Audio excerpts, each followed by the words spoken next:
So I really wasn't going to post anything today, but I'm still learning about all this bee stuff, and I really don't understand the whole process. I thought when it got cold there's no activity, but I came down here today just to put some more sugar water in to feed them, and there's like activity now. And don't get me wrong, it's minimal activity, but I didn't suit up because I thought they'd be all huddling together. So I don't know if, I hope that's not robbing going on. I don't know. I'm a first-year beekeeper. This hive has almost no activity.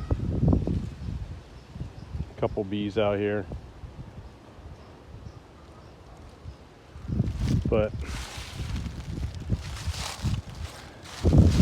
this one, which was more active the other day too, has stuff going in and out. And when I opened them both up, now I didn't take a video the other day, but I added these top boxes with these little,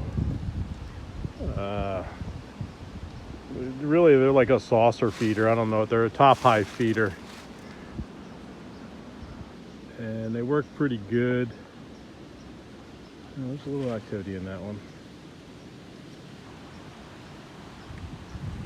So I still had bees in the flow hive system, which is like a knockoff Chinese flow hive system.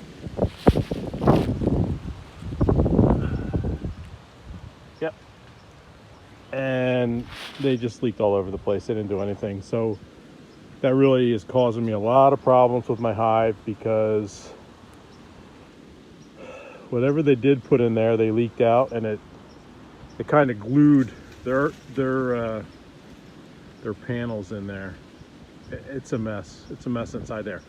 But when I took it apart the other day, I took the two boxes apart, which was also very sticky because I haven't come down for a full hive inspection for a while, and really heavy. The middle boxes are heavy, so I think they have enough resources. I'm hoping for winter.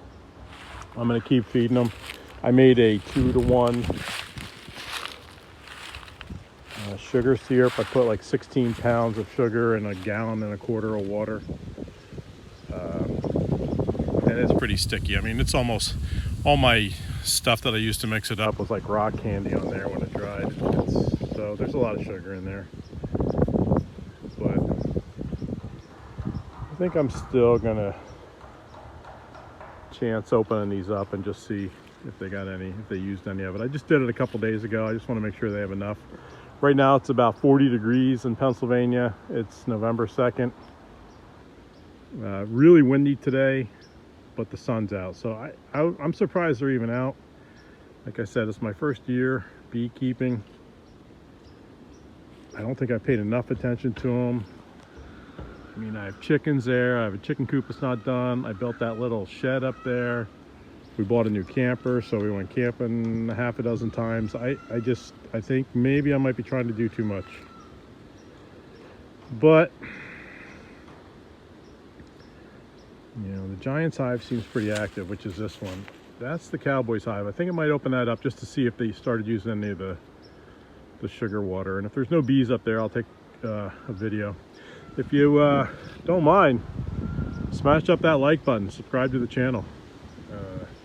I'm just kind of keeping a diary on my bees and chickens, and a lot of times during the season not a lot's going on, but I appreciate any feedback. So let's see what's inside that hive. Hopefully I don't get stung. All right, so this is what the hive top feeder looks like. That's the syrup in there, sugar water. And the bees really aren't up here yet. When I did it in the summertime, but I don't know if you can see them down there. See them moving around? They're right below there, so I think when they get hungry enough, they're gonna be up here. There's a bunch of bees on top. Like, I definitely could not take this off. They're doing some work in there. They're moving around pretty good. So even though it's 40 degrees, I'm gonna get some insulation to put around the side here. In fact, I should have brought my tape measure down. But so far, this hive, there are no bees. When I put these on before, this was just filled with bees up in here. It's crazy. And there's like little ribs on the side so they can't fall in. It's really a good system. So I'm feeling empowered now. I'm gonna check the other one.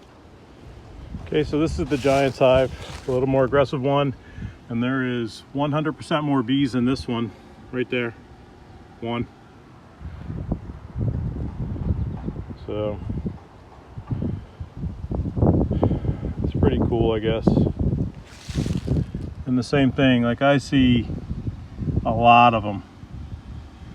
I don't know if you can really make them out or not.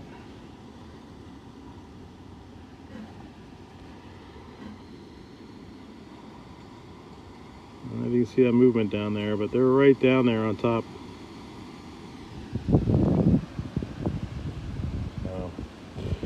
But they haven't used any of it yet. It's supposed to go up in the 60s this week, so I'll keep coming down and checking it. I guess better late than never. At least the hives seem really vibrant, and there's a lot of activity in there. I took them apart. There's thousands and thousands of bees in there still, so they made it through the summer. They didn't swarm. Like I said, their frames all melted together. I really didn't get out to check, but I could look down in there, and they have a bunch of honey, and it's really heavy. So they got one full box. We'll see what happens. I didn't really see the drones kicked out. There's no dead bees outside the hive or anything. I don't know if that happens later or what, but I know next year I'm probably not going to use those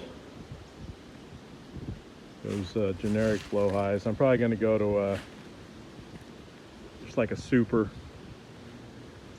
I'd like to expand to maybe 1 or 2 more hives, so I would have 4, get a couple supers on there, and then a honey extractor.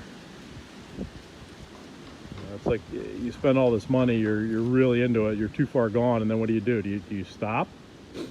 Or do you spend just a little bit more and get honey? So I think I'm over the hump right now. We'll see how it goes through the winter. But if these bees survive the winter, I think I'm definitely good.